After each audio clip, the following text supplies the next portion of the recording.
들어갈 때야 그들의 종말을 내가 깨달았나이다, 이렇게 되어 있거든요. 그래서 하나님의 성소에 들어갈 때 어떤 일이 일어나는가 하는 말씀을 좀 나누려고 합니다. 한번 따라합시다. 하나님의 성소에 들어갈 때. 17절 말씀에 본문 시편 기자는 하나님의 성소, 거룩한 장소죠, 성전에 들어갈 때 꼭 예배당이라고도 할 수 있지만 개인적으로도 거룩한 골방이라고도 볼 수 있습니다. 이렇게 성소에 들어갈 때 깨닫게 되었다고 말씀하고 있습니다. 하나님의 성소에 들어간다는 것은 말씀의 자리, 기도의 자리, 찬송의 자리에 나가는 것을 의미합니다. 오늘 주일 예배를 맞이해서, 주일을 맞이해서 성전에 나왔죠. 그러면 이 안에 뭐가 있습니까? 예배가 있죠, 찬송이 있죠, 기도가 있죠, 말씀이 있습니다. 성전에 나오면 그런 것들이 있습니다. 또한 장소는 아니지만 성소에 들어갈 때 성소 대신, 온전한 성소, 성전 대신 예수 그리스도를 만날 수 있고요, 온전한 성소 대신 예수 그리스도에게 나간다는 것을 말합니다. 예수 그리스도는 속죄의 자리라고 볼 수 있고 지혜와 능력의 자리라고 볼 수 있습니다. 여러분, 그리스도 예수 그분을 만나면 우리가 속죄를 받고 지혜와 능력을 우리가 받게 되는 줄로 믿습니다. 하나님의 성소에 들어갈 때 우리는 우리의 현실을 깨닫게 됩니다. 나에게 왜 이런 일이 생기지? 깨닫게 되죠. 한 걸음 더 나아가 우리의 인생을 이해하게 됩니다. 성경에 요셉이라고 하는 분이 나오는데 이복 형들에게 팔려서 종살이하고 옥살이하죠. 참 고생 많이 했습니다. 13년 동안 죽을 고생을 했습니다. 그러나 그 고생을 믿음으로 견뎠습니다. 그랬더니 오히려 애굽이라고 하는 나라의 정치를 배우고 언어를 배우고 경제를 배우고 사회 문화를 배웠지요. 많은 사람들, 전혀 알지 못하는 세계 최강대국의 사람들을 만나게 됐습니다. 나중에 총리가 되지 않습니까? 그때 자기를 팔았던 형들을 다시 만나게 되죠. 형들은 다 두려워서 떱니다. 우리가 저 요셉을 죽이려고 했지. 그런데 그때 요셉이 뭐라고 말합니까? 형들이여, 나에게 오소서. 나를 팔았다고 근심하지 마소서. 하나님이 당신들과 당신들의 자녀를 구원하시려고 나를 먼저 보내신 것 뿐입니다.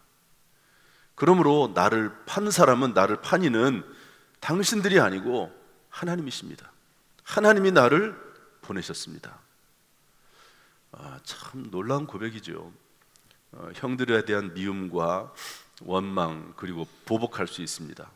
그러나 그렇게 하지 않고 하나님 안에서 믿음을 가지고 해석을 해보니까 하나님의 계획이 있어서 이런 어려움이 있었구나라고 깨닫게 된 것이죠. 인생의 그 모든 고난, 혹독한 고통이 이해가 되고 깨달아지는 것입니다. 우리가 말씀 안에 들어갈 때, 기도 안에 들어갈 때, 또 예수 그리스도 안에 거할 때 우리의 인생의 문제가 이해가 되는 것이죠. 오늘 성경에 몇 가지 성소에 들어갈 때 일어나는 일들이 나와 있습니다. 한번 그 내용을 살펴보면서 우리의 삶 속에 적용해 보려고 합니다. 첫 번째로 악인의 종말을 깨닫게 됩니다. 우리 17절 말씀 다 같이 읽어보겠습니다. 17절 말씀 시작. 하나님의 성소에 들어갈 때야 그들의 종말을 내가 깨달았나이다. 그들은 악인들이거든요. 오늘 73편을 기록한 시편 기자는 악인의 형통에 대해서 마음이 심히 불편했습니다. 하나님, 왜 저들은 고난도 없습니까? 저 사람들은 악한 사람들 아닙니까? 재앙도 없습니다. 고통도 당하지 않습니다. 오히려 더 강성해지고 힘이 세어져만 갑니다. 악하고 교만합니다. 그럼에도 불구하고 평안하고 재물은 계속해서 늘어나가는 것 같습니다. 그래서 질투가 생기고 고통을 느끼게 되고 거의 넘어지고 미끄러질 뻔했다. 요즘의 표현으로 하면 시험 들었다는 거죠. 여러분 신앙생활 하다가 시험 드는 사람 있잖아요. 뭐 예수 믿으면 복 받는다고 하는데 예수 믿어도 뭐 별거 없네 뭐. 그래가지고 시험 들어가지고요 교회 안 나오는 분들 있습니다. 교회 다니다가 어떤 사람이 싫어가지고 미워가지고 아유 내 저 사람 꼴도 보기 싫어가지고 시험 들어가지고 교회 안 나오는 사람들도 있습니다. 저 사람은 분명히 실수하고 잘못하고 죄를 졌는데 왜 저 사람은 아무런 문제가 없지? 하나님이 살아계신 거 맞아? 그리고 시험 받고요 교회를 떠납니다. 도저히 현재 상황을 이해할 수 없다는 거죠. 그러나 시편 기자가 이 모든 것을 이해하고 깨닫게 되는 결정적인 계기가 생깁니다. 그게 뭐냐면 성소에 들어갈 때입니다. 성소에 들어가서 하나님 말씀을 듣고 기도하고 성경 읽고 예수 그리스도 그분을 이해하니까 악한 자들이 그렇게 잘 되는 것이 이해가 되는 겁니다. 성경에 뭐라고 되어 있습니까? 성소에 들어가서 깨달아 보니까 하나님께서는 악한 자들을 미끄러운 곳에 두시며 파멸에 던지신다는 겁니다. 악인들은 갑자기 황폐하게 되고, 여러분이 성경의 흐름이 꼭 이렇습니다. 전도서가 그렇고 잠언서가 그렇고요, 오늘 말씀이 그렇습니다. 악한 자들은 잘 되는 것 같은데 그들은 갑자기 망하게 된다. 의인들은 7번 넘어지나 8번째 또 일어난다. 그러나 악한 자는 한 번 넘어지면 결코 일어나지 못한다. 이거 성경의 내용입니다. 놀랄 정도로 진멸하게 된다는 거죠. 지금은 하나님께서 그의 뜻 가운데 내버려 두시지만 하나님께서 깨신 후에는 하나님의 시간이 차면 악인들이 모두 멸망할 것을 깨닫게 되었다 하는 것이죠. 솔로몬은 이렇게 말합니다. 여러분, 솔로몬이 누굽니까? 전무후무한 지혜와 지식을 가진 왕 아닙니까? 전도서 8장 12절 13절에서 이렇게 말씀하고 있습니다.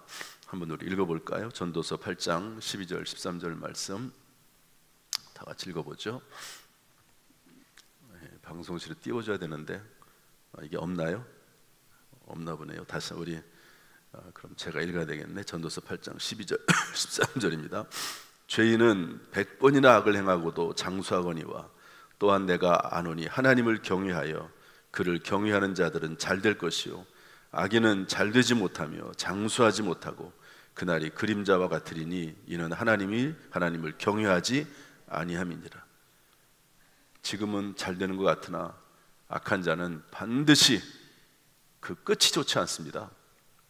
여러분, 정치적으로 악한 일을 행한 사람 끝이 좋은 걸 봤습니까? 좋을 수가 없어요. 신앙적으로 악한 일을 행하는 사람, 영적으로 잘 되는 것 같지만 끝이 좋은 걸 봤습니까? 결코 그렇지 않습니다. 하나님이 살아계시기 때문에 잘 되지 못하고 그림자와 같이 사라지고 말 것이다 하는 것을 성소에 들어가서 말씀 보고 예수 그리스도 안에서 해석을 해보니까 이해가 되는 것이죠. 따라서 악인의 형통함을 질투하지 말고 악인의 형통함을 부러워하지 말고 나도 저 악한 사람처럼 한번 해볼까? 그런 마음 갖지 말고 말씀 안에서 평안함을 가지고 확신을 가지고 살아가는 저와 여러분 될 수 있기를 주님의 이름으로 축복합니다. 할렐루야. 두 번째로 성소 안에 들어갈 때 주의 교훈으로 우리를 인도하신다는 겁니다. 22절부터 24절 상반절 읽어보겠습니다. 다 같이 읽어보죠. 시작. 내가 이같이 우매무지함으로 주 앞에 짐승이 오나 내가 항상 주와 함께하니 주께서 내 오른손을 붙드셨나이다.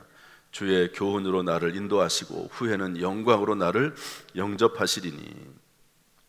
시편 기자가 성소에 들어갔을 때 깨달은 것은 우매무지한 자신을 하나님의 오른손으로 붙드시고 주의 교훈으로 인도하신다는 겁니다.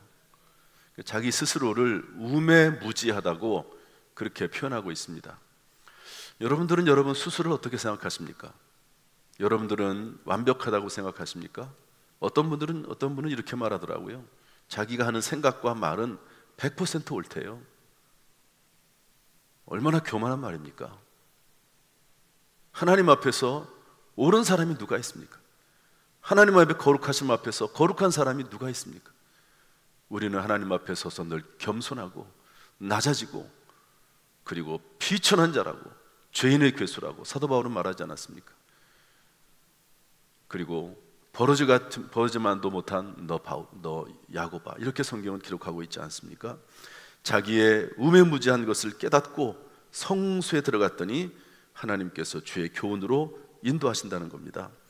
시편 119편 130절은 이렇게 말씀하고 있습니다. 주의 말씀을 열면 빛이 비치어 우둔한 사람을 깨닫게 하나이다. 하나님의 말씀을 열면, 하나님의 성소에 들어가서 기도하고 찬송하고 말씀을 들으면, 예수 그리스도를 만나면 우둔한 사람들을 깨닫게 된다. 빛이 비치어, 하나님의 빛이 비치어 깨닫게 된다고 말씀을 하고 있습니다. 그러므로 여러분, 하나님이 이렇게 우리의 인생을 인도한다는 사실을 깨닫고 하나님의 말씀의 사람이 되고 성소의 사람이 되고 시간을 내어서 경건의 시간 노트를 작성하고 또 셀 모임을 통해서 비움과 나눔을 가지면서 말씀의 사람, 말씀의 장소, 성소에 나가는 저와 여러분 될 수 있기를 주님의 이름으로 축복합니다. 선하고 온전한 교훈으로 우리를 인도하실 하나님을 굳게 믿고 항상 하나님을 사모함으로 가까이 하는 저와 여러분 되기를 주님의 이름으로 축원합니다.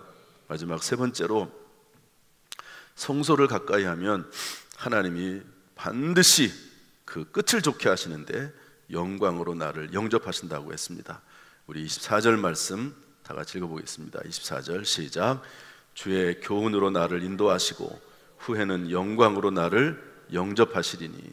후에는, 끝에는 이런 말이거든요. 영광으로. 여러분, 예수 믿는 사람의 가장 큰 축복은 끝이 잘 되는 겁니다. 의인은 7번 넘어지나 다시 일어선다고 되어 있습니다. 우리는 넘어질 자가 아니고 뒤로 물러설 자가 아니고 그리스도 예수 안에서 다시 일어설 자고 반드시 승리하게 될 존재임을 믿으시길 바랍니다. 영원한 하나님 나라 천국이 예배되어 있는 줄로 믿습니다. 이것을 성도의 견인이라고 합니다. 한번 따라서 할까요? 성도의 견인. 로마서 8장 28절 30절, 견이라고 하는 것은 끈다는 거거든요. 하나님이 끌어주신다는 겁니다. 그래서 로마서 8장 28절부터 30절 보면 우리가 알거니와 하나님을 사랑하는 자 곧 그의 뜻대로 부르심을 입은 자들에게는 모든 것이 합력하여 선을 이루느니라. 하나님의 자녀들의, 하나님의 백성들은 모든 것이 합력하여 선을 이루는데, 하나님이 미리 하신 자들을 또한 그 아들의 형상을 본받게 하기 위하여 미리 정하셨으니 이는 그로 많은 형제 중에서 맏아들이 되게 하십니다. 또 미리 정하신 그들을 또한 부르시고 부르신 그들을 또한 의롭다 하시고 의롭다 하신 그들을 또한 영화롭게 하시느니라. 하나님이 저와 여러분을 미리 아신대요. 그리고 미리 아시고 미리 정하셨대요. 예정하셨대요. 그리고 적절한 때에 부르신대요. 그리고 예수 그리스도를 믿게 하셔서 의롭다고 하신대요.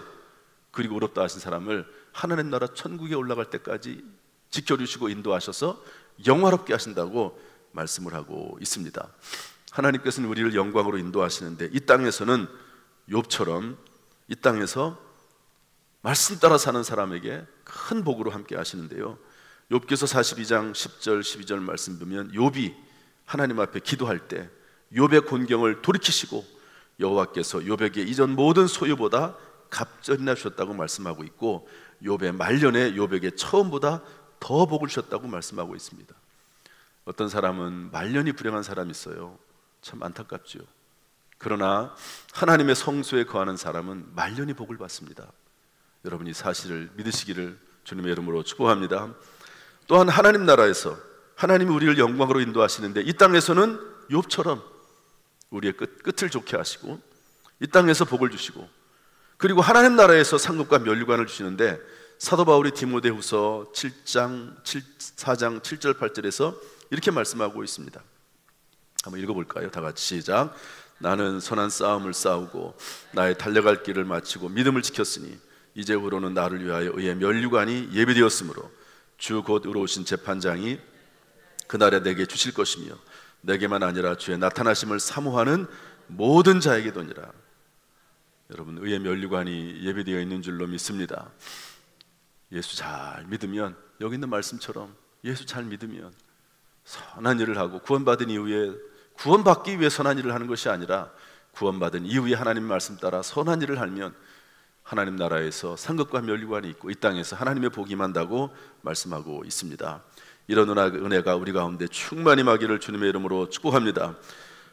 하나님의 성소의 거함으로 말미암아 반드시 우리의 끝을 좋게 하시는, 영광으로 인도하시는 하나님을 경험하고 체험하는 복된 인생이 되기를 주님의 이름으로 축원합니다. 말씀을 정리하겠습니다. 우리나라가 요즘 주식 열풍이 불었더라고요. 그래가지고 코스피가 3,000이 올라갔다고. 그래서 다 주식하는 사람들이 좋아하고 있습니다. 그런데 인류 역사상 가장 안전하면서도 가장 큰 확률이 높은 투자는 금이라고 어떤 통계학자가 얘기했더라고요. 왜 그럴까? 10년 전에 비해서 거의 10배가 올랐습니다. 금값이. 어떤 사람은 비트코인을 삽니다. 여러분, 상상을 초월하게 올랐습니다. 어떤 사람은, 부자들은 그림을 삽니다. 고가에 매입을 합니다. 여러분, 왜 그런 것들을 투자를 할까요? 금은 매장량이 한정되어 있습니다. 그런데 계속해서 금의 수요가 늘어나고 있습니다. 금을 필요로 하는 사람은 많은데 매장량은 한정되어 있어요. 당연히 비싸질 수밖에 없죠. 비트코인은 이것을 처음 만든 사람이 그 개수를 딱 정해놨어요. 더 이상 숫자를 늘릴 수가 없습니다. 그러니까 비싸지는 거예요. 더 만들어낼 수가 없어요. 비싸지는 겁니다. 그림을 왜 살까요? 그림을 만든 사람이 죽으면 그 그림을 또 그릴 수가 없습니다. 한정돼 있거든요. 그래서 부자들은 그림을 사는 겁니다. 그러면 그림값은 계속 올라가게 되어 있습니다. 절대로 떨어질 수가 없어요. 왜냐하면 한정돼 있으니까. 이것을 가치라고 합니다. 가치. 시간이 지날수록 가치가 높아지는 거죠. 여러분, 가장 가치 있는 게 무엇입니까? 그것은 우리의 인생이고 나의 인생입니다. 왜냐하면 나의 인생은 한 번뿐이기 때문에 그렇습니다. 여러분, 2번 살 수 있습니까? 이 땅에 태어나면 한 번 사는 거예요. 다시 살고 싶어도 살지 못합니다. 끝입니다. 한 번뿐인 인생 어떻게 살아야 될까? 깨달음이 있어야 됩니다. 깨달음. 오늘 성경 말씀에 근거해서 본다면 깨달음이 있어야 되죠. 미련한 사람은 깨닫지 못해서 짐승 같다고 되어 있습니다. 깨닫지 못하는 사람은 짐승이라고 되어 있습니다. 여러분, 짐승들은 깨닫지를 못해요. 그냥 태어난 그대로 그렇게 살다가 그냥 죽습니다. 그런데 사람은 깨달을 수가 있습니다. 깨달을 수가 있어요. 성경 말씀 보면서 하나님 앞에 기도하면서 깨달을 수가 있거든요. 깨닫지 못하는 사람은 짐승과 똑같습니다. 작년도 똑같고 10년 전이나 20년이나 똑같습니다. 깨닫지 못해서. 그런데 오늘 성경 말씀 보니까 성전에 나오면, 말씀의 자리, 기도의 자리, 찬송의 자리, 예배의 자리, 예수 그리스도의 자리에 나오면 깨달음을 얻게 된다. 성경은 기록을 하고 있는 것이죠. 때마침 우리 교회에 내일부터 부흥회가 열립니다. 물론 주일날 이렇게 설교 듣고 또 개인적으로 경건의 시간을 통해서 성경 읽고 셀 모임을 통해서 이렇게 서로 나누면서 깨달을 수 있습니다. 그러나 이런 부흥회는 우리가 집중하고 하나님 말씀으로 모이는 자리거든요. 훌륭하신 강사를 모시고 우리가 깨닫기 위해서 모인 겁니다. 깨닫기 위해서.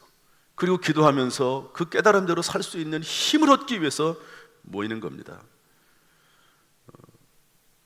따라서 여러분, 이번 부흥회 때 사모하는 마음으로 열심을 다해서 성소에 나와서 하나님의 성전에 나와서 정 힘들면 유튜브라도 들으세요. 10시에 또 7시 반에 또 홈페이지 올려놓으면 그건 나중에 듣지 마시고, 언제 나중에 듣는다는 보장이 없어요.